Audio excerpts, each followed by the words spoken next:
একটা নতুন ক্লাসে আপনাদের সবাইকে স্বাগত। দেখুন, আজকের একটা নতুন অঙ্ক নিয়ম শেখাবো।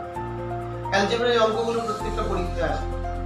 a + b যদি 5 হয়, a * b যদি 6 হয়, তাহলে a² + b² এর মান কি হবে? আমরা যদি a² +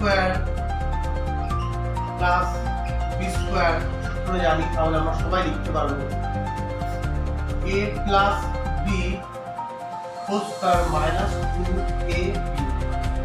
আমরা a + b এর মান জানা আছে 5, আমরা মানটা বসিয়ে দেব। 5 এর স্কয়ার মাইনাস 2, ab এর মান জানা আছে 6, তাহলে 5 এর স্কয়ার 25 মাইনাস 6 দুগুণী 12 বাদ দেব। তাহলে 12 বাদ দিলে হবে 13 আমাদের উত্তরটা হয়ে গেল। এইভাবে আমরা এই অ্যালজেব্রার নিয়মগুলো সূত্র অনুযায়ী সলভ করব। অ্যালজেব্রার আরেকটি নিয়মে আপনাদের স্বাগত। দেখুন, যদি কিউবের অঙ্ক হয় তাহলে কি করবেন? a³ + b³ এর সূত্র হচ্ছে a + b whole cube minus 3ab bracket a + b a minus b। যদি এই সূত্র অনুযায়ী করি, আমরা একটা লং টাইম লাগবে অঙ্ক করতে। যদি এই নিয়মটা না করে, যদি আমরা একটা শর্টকাট পদ্ধতি বের করি, তাহলে অঙ্কটা খুব শর্টকাট এবং খুব দ্রুত হারে অঙ্কটা হয়ে যাবে।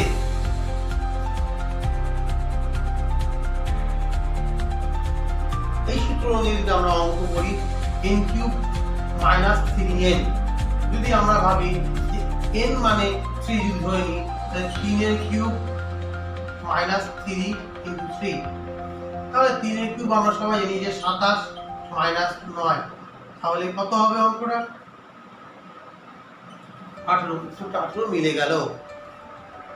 দেখুন, অ্যালজেব্রার আরেকটি নিয়মে দেখাচ্ছি যে কিভাবে শর্টকাট পদ্ধতিতে অঙ্কটা করা যায়। যদি n ধরে আমরা করি, এই সংখ্যাটাকে n ধরে আমরা করি, তাহলে কিভাবে খুব তাড়াতাড়ি একই সূত্র অনুযায়ী আমরা করতে পারবো।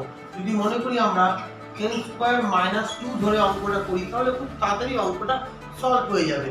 n এর মান যদি আমরা 7 ধরি, তাহলে 7² - 2, আমরা সবাই জানি 7 × 49 - 2, তাহলে হয়ে গেল 47। তাহলে 47 আমরা খুব তাড়াতাড়ি উত্তর বের করতে পারবো। দেখুন, অ্যালজেব্রার আরেকটি নিয়ম আপনাদের দেখাচ্ছি। আগে একটা প্লাস দিয়ে অঙ্কটা করলাম, এবার মাইনাস দিয়ে করব। এখানে মাইনাস আছে, তাহলে আমাদের সূত্রটা কি ছিল? n³ - 3n। যদি এখানে মাইনাস থাকে, তাহলে এখানে প্লাস হবে। n এর মান আমরা জানি 4, 4 এর কিউব প্লাস 3 × 4, 4 এর কিউব আমরা জানি 64 যোগ 3 × 4 = 12, তাহলে হয়ে যাবে